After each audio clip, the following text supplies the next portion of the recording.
다 같이 찬송가 10장 부르면서 주일 예배 드리겠습니다. 전능왕 오셔서 주 이름 찬송케 하옵소서. 영광과 권능의 성부여셔서 우리를 다스려 주옵소서. 강생한 성자여 오셔서 기도를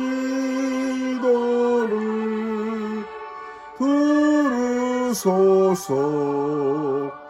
택하신 백성들 복 내려 주시고 거룩한 마음을 주옵소서.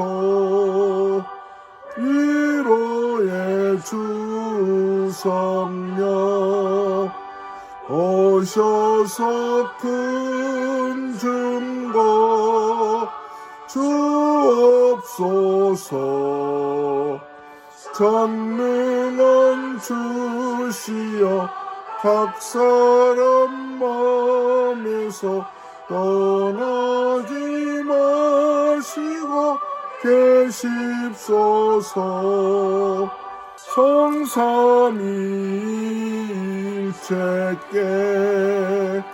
한없는 찬송을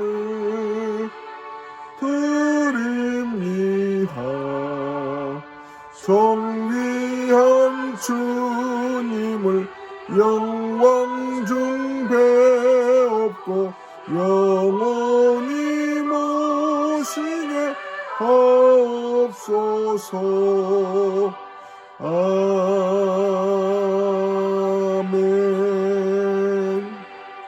누구든지 나를 따라오려거든 자기를 부인하고 자기 십자가를 지고 나를 따를 것이니라. 거룩하신 하나님, 우리를 택하시고 예수 그리스도를 이 땅에 보내주심으로 그를 십자가에 내어 우리 죄 깨끗이 씻어주신 은혜를 진심으로 감사를 드립니다. 온통 죄로 뒤범벅되어 하나님도 모르고 우리가 살아갈 이유도 모르고 이 땅에서도 하나님의 뜻과 전혀 다른 길을 걸을 수밖에 없었던 저희들이지만 주님의 은혜 가운데 이 땅을 창조하신 분이 하나님이시요 우리가 마땅히 살아야 하며 그리고 하나님의 공의를 의지하며 살 수 있는 믿음을 갖도록 축복해 주신 것을 진심으로 감사를 드립니다. 종료주일 맞아 오늘 또 하나님 앞에 예배하러 나왔사오니 하나님의 큰 은혜가 우리의 마음 적시고 또한 우리의 내일을 희망차게 걸어갈 수 있는 디딤돌의 큰 축복이 있게 하여 주옵소서.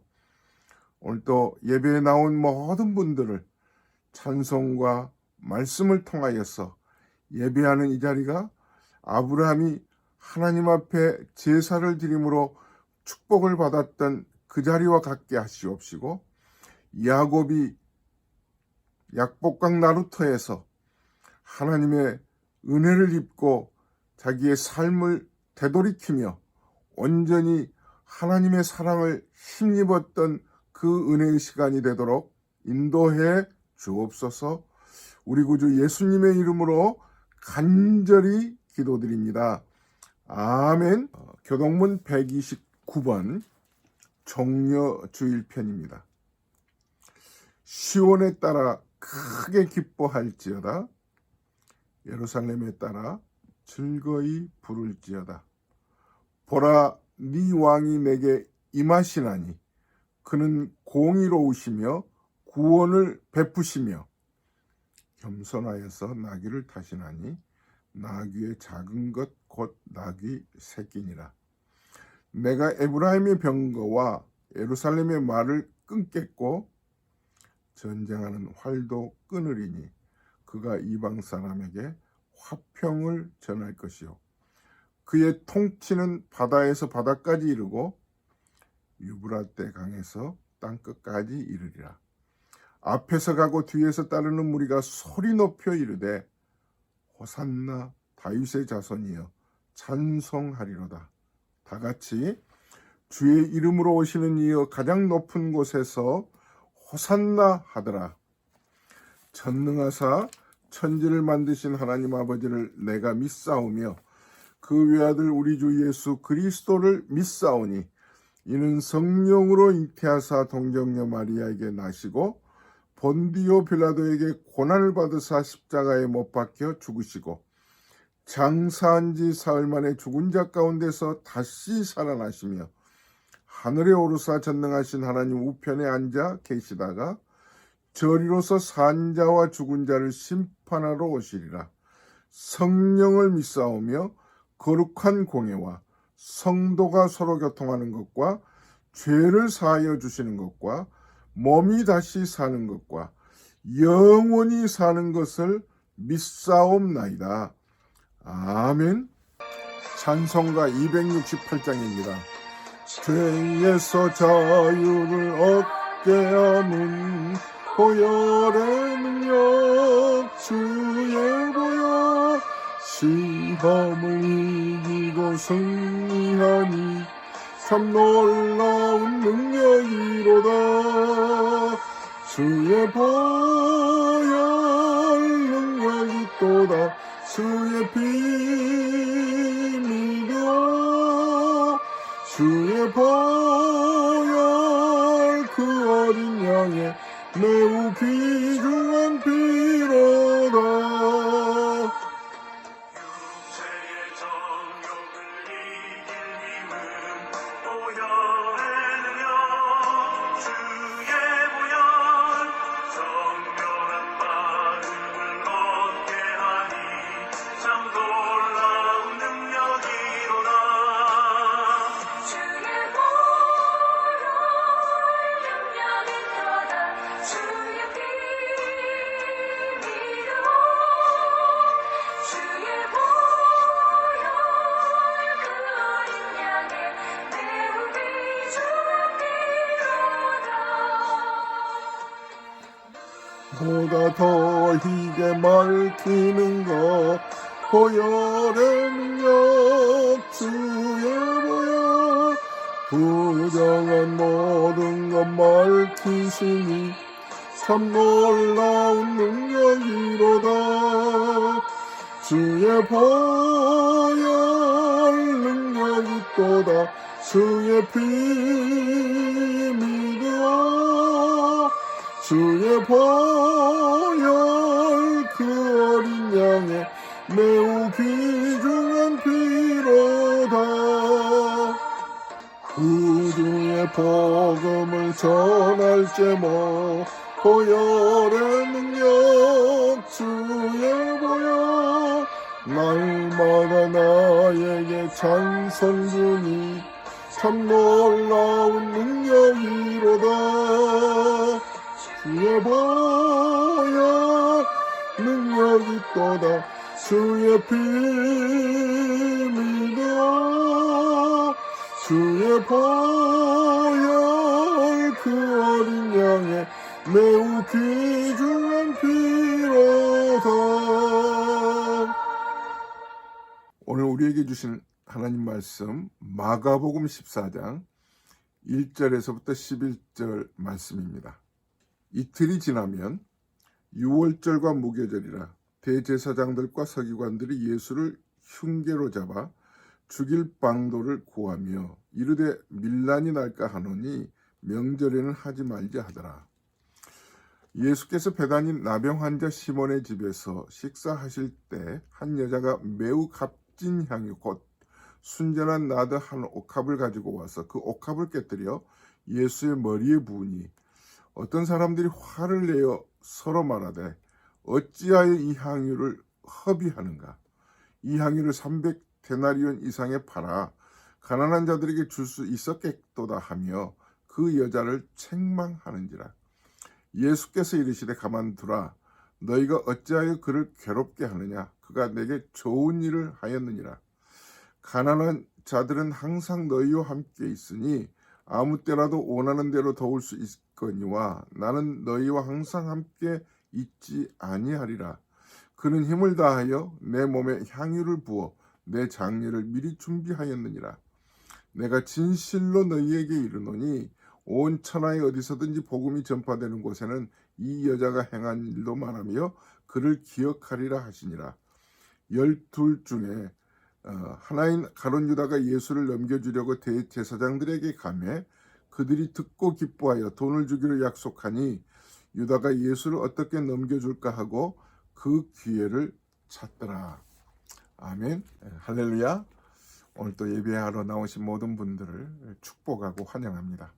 하나님께서 이 말씀을 통해서 예비하신 은혜가 여러분들의 마음에 새 힘과 또 내일에 대한 소망으로 정말 두 주먹 불끈 쥐고 맞아 이렇게 살아야지 하고 여러분들의 삶을 재정비하는 그런 시간이 될 수 있기를 바랍니다. 특별히 오늘은 고난주간을 맞는 종려주일입니다. 그리고 다음 주일은 부활주일이죠. 지금까지 사무엘 상하 말씀을 계속 은혜 가운데 나누었는데 이 두 주 동안은 복음서 말씀을 가지고 주님이 십자가를 지신 그리고 우리를 위해서 부활하신 이 사건을 또 함께 은혜로 나누면서 피차 신앙인의 올바른 그 삶을 다시 한번 좀 정비하는 그런 시간을 갖고 싶습니다. 마가복음 전체가 특별한 기법으로 기록되어 있습니다. 소위 샌드위치 기법이라고 해요. 샌드위치는 내용물이 더 중요하지요. 그런 거로 오늘 14장에도 보면 샌드위치 기법으로 3절과 9절이 내용물입니다. 1절과 2절 그리고 10절과 11절은 그러니까 울타리가 된 셈이겠죠. 그러니까 내용물을 더 강조하기 위해서 두드러지게 하기 위해서 양쪽에 이 말씀이 붙어 있는 겁니다. 그러면 강조해 주기 위한 그 내용은 1절, 2절과 10절, 11절은 뭐냐 하면 예수님이 이제 곧 잡혀서 돌아가실 텐데 그러니까 예수님을 어떻게 죽일까 유대인들이 왜냐하면 예수님이 짧은 생애 동안 이 땅에 계시면서 기득권층들 그리고 서기관들 율법사들의 그 관행 그들이 그동안에 했던 모든 성전 안에서의 행위들을 말씀과 다를 때에는 가차없이 때려 부시기도 하고 그냥 꾸중도 하시고 화를 내시는 또 심지어 독사의 자식들아라고 그냥 거침없이 독서를 말하는 그런 분이 예수님이셨어요. 그러니까 그들에게는 눈의 가시가 되었습니다. 그래서 그를 죽이려고 흉계를 꾸미는 그런 마당인데 혹시나 이 명절 때 밀란이 날까봐 조바심을 갖고 있는 그런 시기로 설명이 되고 있습니다.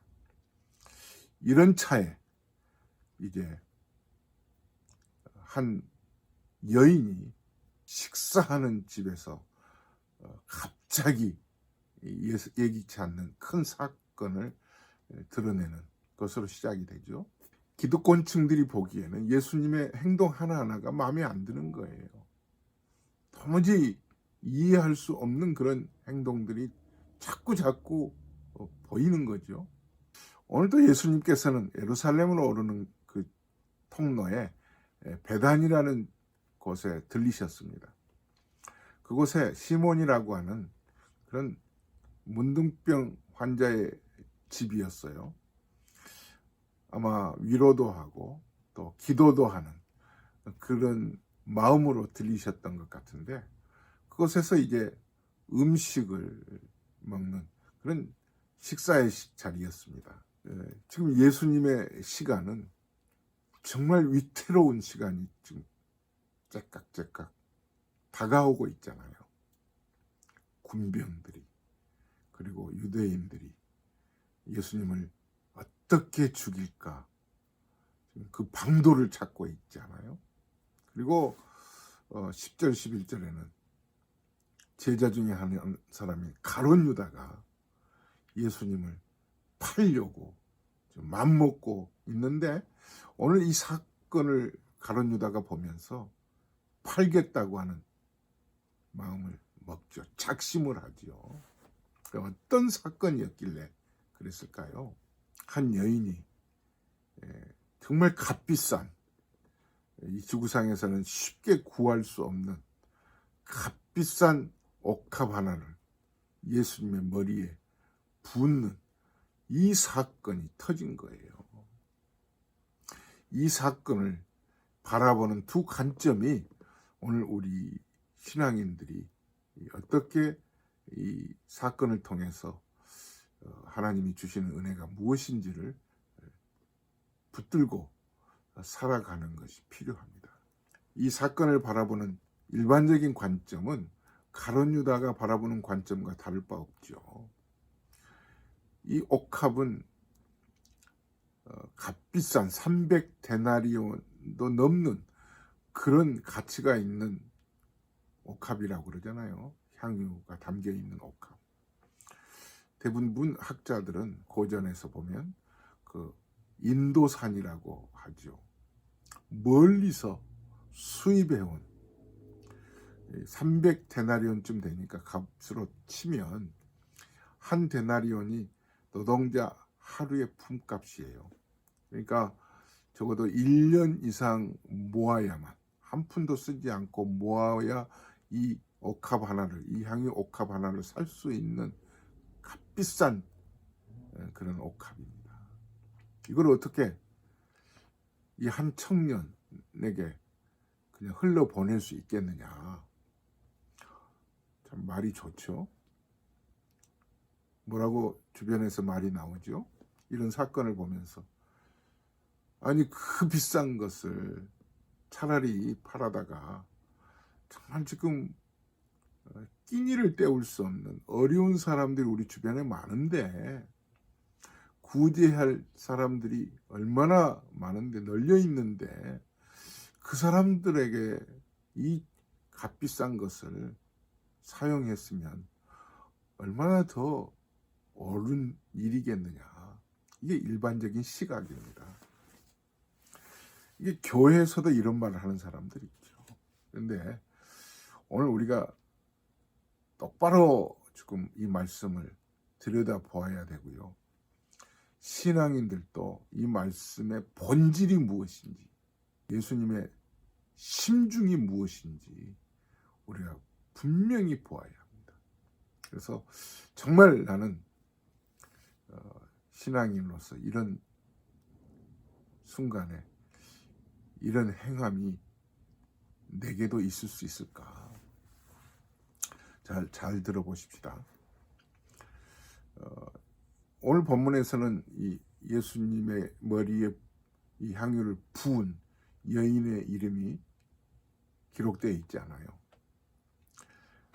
그런데 요한복음 12장으로 보면, 다른 복음서에 보면 조금 같은 사건이 좀 다르게 기록되어 있죠. 거기에는 향유를 부은 이름도 나오죠.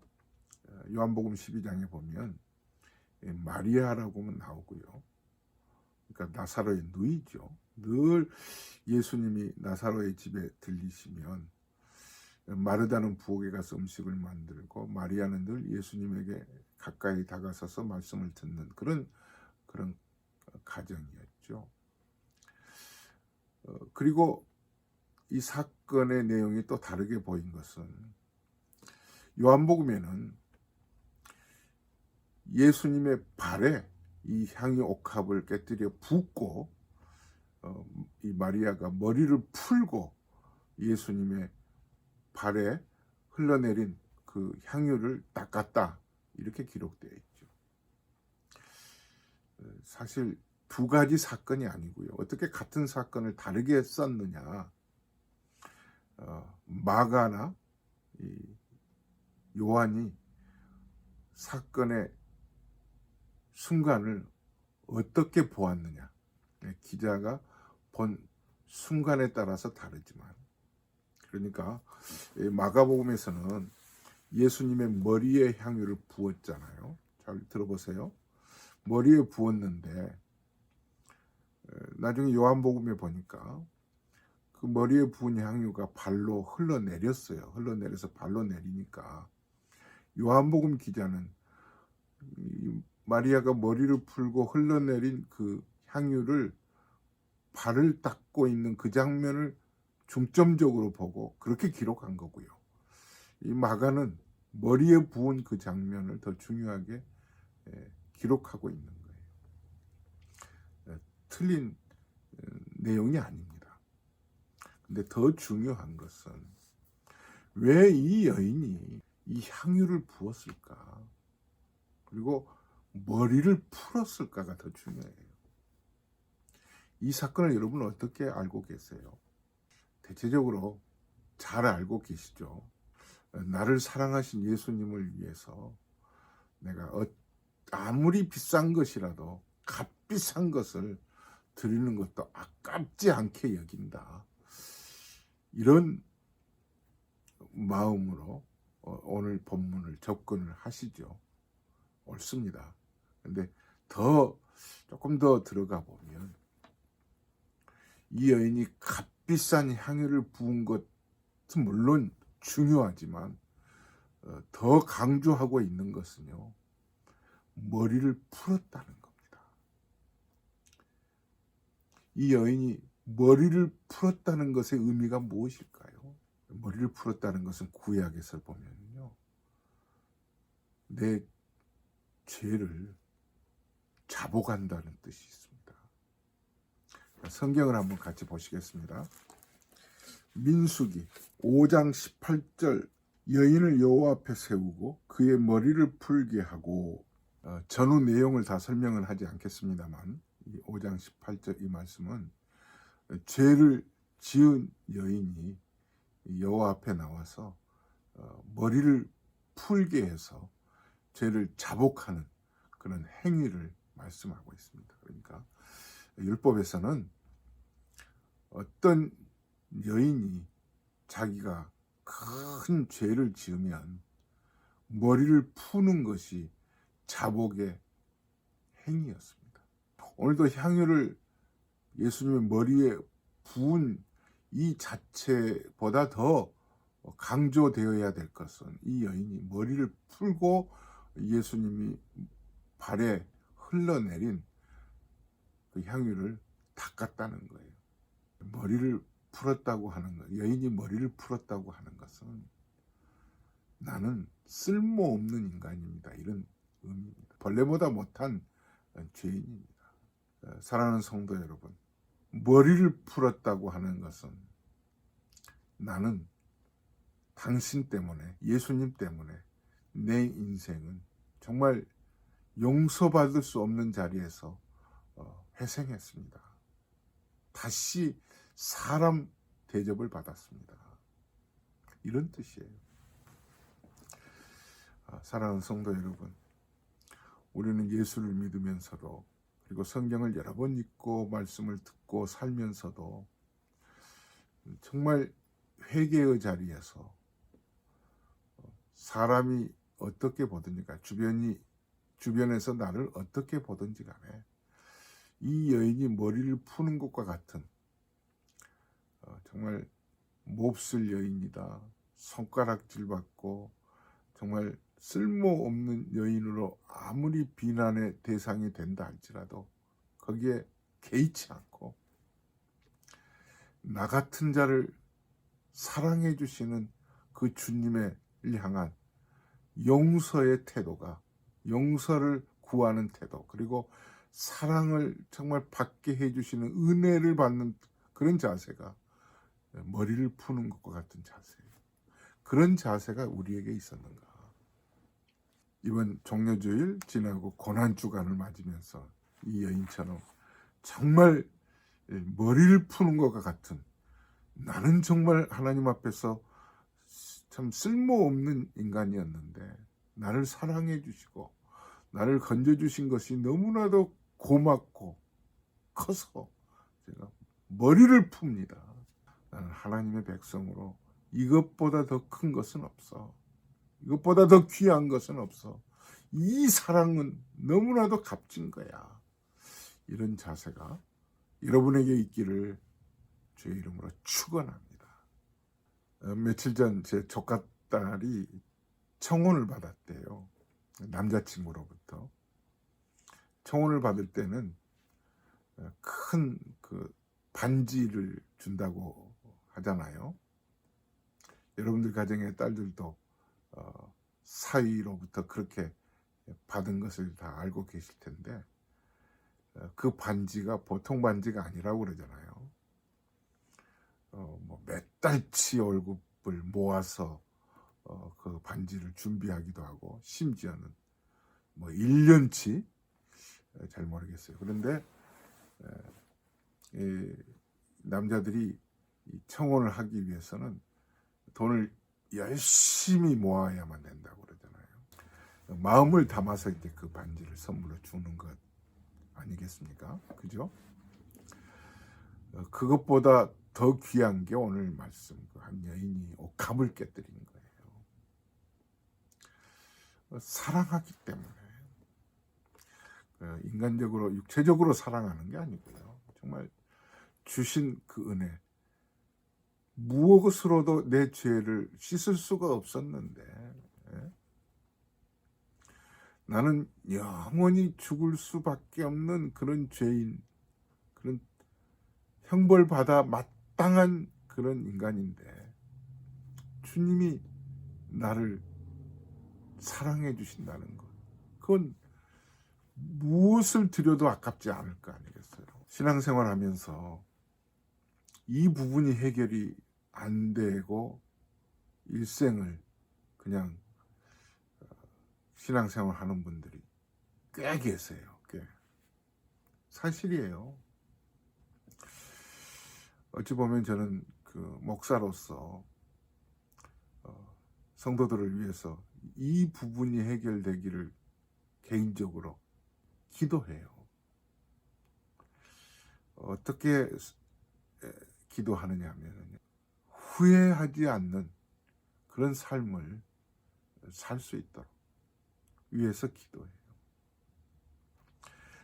평생을 살면서도 이 부분 해결 못하고 계신 분도 계시지만, 또 뜻밖의 저는 여러 그 젊은 청년들을 함께 신앙생활을 해본 적이 있는데, 예수 믿은 지 한두 달밖에 안 됐는데 예수님을 구주로 믿고 나서는 날마다 새벽기도 나오고 주일이면 예배드리러 오는데 그냥 찬송 부르다가 울고 기도하다가 울고 말씀 들으면서도 기뻐하고 하는 그런 청년도 많이 봤어요.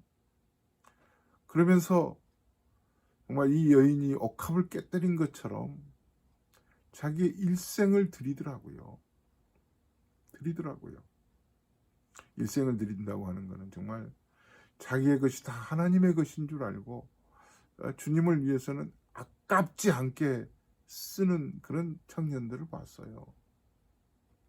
지금도 직장 생활하고 가정을 꾸려서 지금 뭐 벌써 50대 중반이 되는 그런 청년도 있는데, 지금까지 그 믿음을 잃지 않고 사는 그런 분들이, 저는 이 말씀 중에 그 두 가지를 같이 한번 이렇게 나누어서 생각해 봐요. 정말 주님의 사랑을 깨달았는데도 드리는 것이 아까운가? 드리는 것이 정말 아까운가? 그렇다면 그 사랑이 제대로 깨달아지지 않은 거 아닌가? 우주 매림이 나와 결혼해 줄래? 하고 반지를 최선을 다해서 준비한 그 반지의 가치가 어떠하든지 간에 그 마음의 자세는 나는 평생을 당신만 사랑하고 살겠다, 이런 뜻 아니겠어요? 이제는 한눈 팔지 않고 당신을 위해서 정말 최선을 다하여 사랑하겠다고 하는 그런 마음의 뜻을 담아서 이 값비싼 이 반지를 선물로 하는 거 아니겠어요? 이 반지의 가치가 얼마나 어떻든 간에, 그렇다면 정말 우리가 주님의 사랑을 깨닫다면 그 사랑을 깨닫는 만큼 내가 할 수 있는 최선을 다해서 주님에게 이 여인이 옥합을 깨뜨린 것처럼 내 마음의 옥합을 깨뜨리는 것이 옳지 않겠어요? 여러분, 그렇지 않으면요, 말로는, 겉으로는 주님의 사랑을 깨달았다고는 하지만 그 사랑을 깨닫고 드리는 그 정도에 따라서는 사실이 아닐 수도 있을 거예요. 긴가민가. 어떨 때는 사랑이 있는 것 같기도 하고, 어떨 때는 하나님이 안 계신 것 같기도 하고, 이 마음에 갈대와 같은 그런 흔들리는 그런 믿음이 있는 분들, 오늘 이 말씀을 통해서 정말 내가 주님의 사랑을 깨달았다면, 정말 깨닫는다면 한번 이 말씀 앞에서 자신을 좀 정리하시고 한번 획기적으로 도전해 보실 수 있기를 바랍니다. 자, 또 하나는 이 말씀, 이 사건을 보고 나서 지금 어떻게 이렇게 값비싼 것을 허비할 수 있겠느냐, 낭비로 보지요.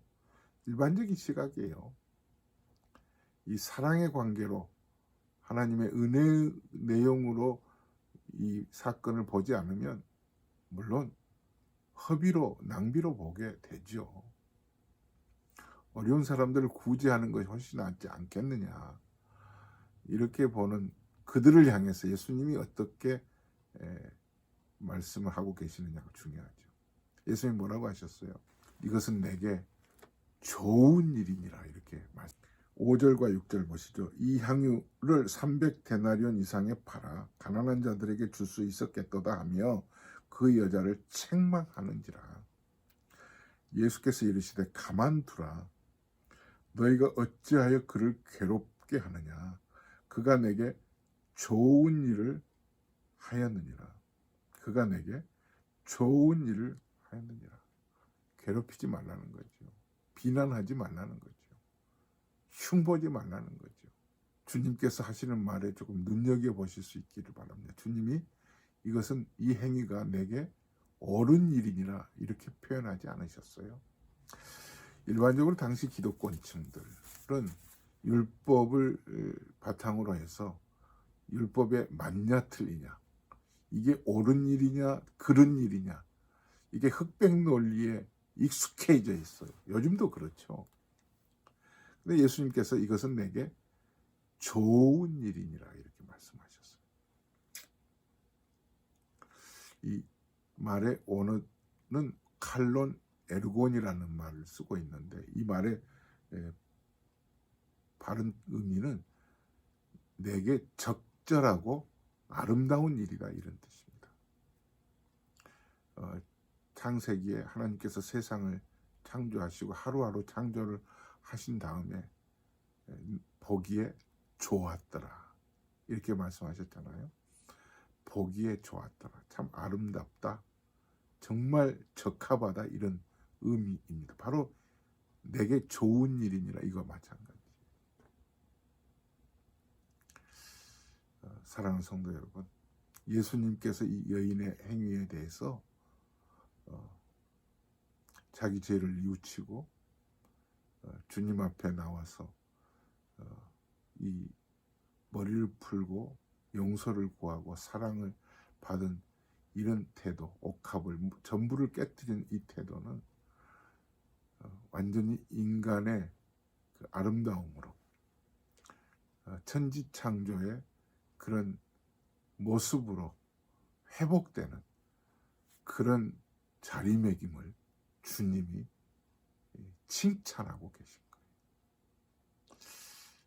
사랑하는 성도 여러분, 우리는 우리 행위가 주님 보시기에 어떻게 보여지실까요? 여러분은 신앙생활을 하시면서 주님 앞에 헌신하고 또 시간 드리고 물질 드리고 신앙생활을 하는데 이 여인에게 하셨던 그 주님의 태도, 내게 좋은 일이니라, 이 말씀이 저는 여러분에게도 있기를 간절히 바랍니다. 정말 아름다운 일이야. 모든 것들이 세상을 창조했을 때 에덴 동산의 그 태초에 세상을 창조하셨던 그 시간으로 돌아가는, 회복되는 그런 모습이라고 주님이 말씀하신 것과 같은 이런 칭찬이, 이런 소위 축복이죠. 이 은혜의 자리가 여러분에게도 있기를 바랍니다. 여러분이 어떤 신앙생활, 어떤 태도를 주님 앞에 보이시겠습니까? 이번 고난주간 그리고 부활주일을 맞이하시면서 곰곰이 말씀을 붙들고 묵상해 보십시다. 나는 정말 주님 앞에서 이 여인이 칭찬 듣고 축복받았던 이런 말씀이 내게도 왔으면 좋겠다 하는 그런 행위가, 그런 믿음의 그런 모습이 우리 스스로 주님 앞에 보여질 수 있길 바랍니다. 주님, 이렇습니다. 중요한 것은 외적인 행동도 있어야 되겠지만 중요한 것은 마음이겠죠. 이중적이지 않는, 심지가 굳은 그런 마음이어야 되겠죠. 오직 주님만, 주님 때문에 살고 주님의 은혜로 참 신앙생활을 좀 기쁨으로 하는 그런 모습일 때 분명히 여러분에게도 내게 좋은 일이니라, 적합하고 아름답고 창조의 회복의 순간이 너희들에게 있다. 이런 주님의 칭찬이 이번 고난주간을 지나면서 여러분에게 있기를 주의 이름으로 축원합니다. 아멘. 아멘. 하나님 아버지, 그렇습니다. 이번 종료주일 맞고 고난주간을 지내는 중에 정말 내 믿음의 그 모습을 다시 한번 성령님을 통해서 들여다볼 수 있기를 원합니다. 나는 정말 주님 앞에 머리를 푸는 이 여인처럼 하나님 앞에서, 주님 앞에 내 죄를 뉘우쳐 올바로 용서를 구했는가?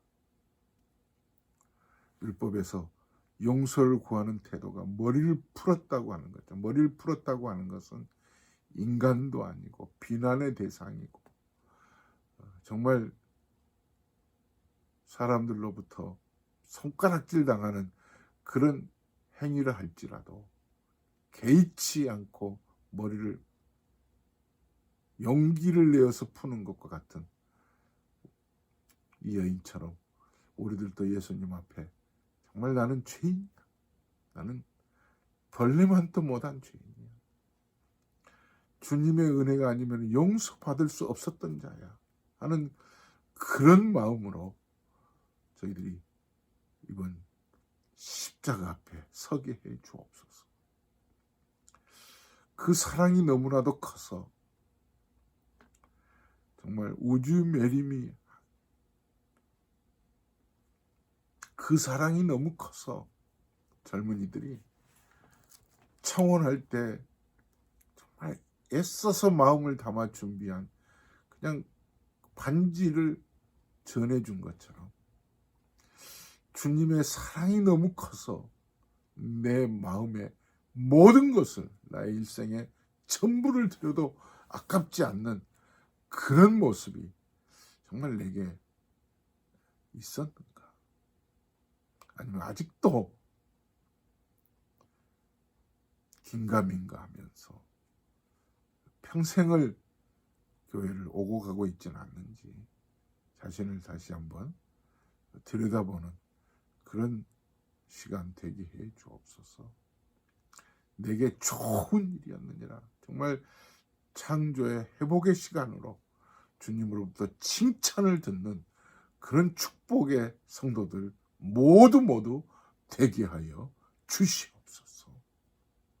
이제는 우리 주 예수 그리스도의 은혜와 하나님 아버지의 무한하신 사랑하심과 성령의 교통하심이 내 죄를 자복하고 머리를 푸는 것 같은 마음을 가지고 주님 앞에 서며 그리고 일생 동안 창조의 회복의 자리에서 축복받고 칭찬 듣고 살기로 다짐하는 모든 성도들 머리 위에 영원토록 함께 계실지어다.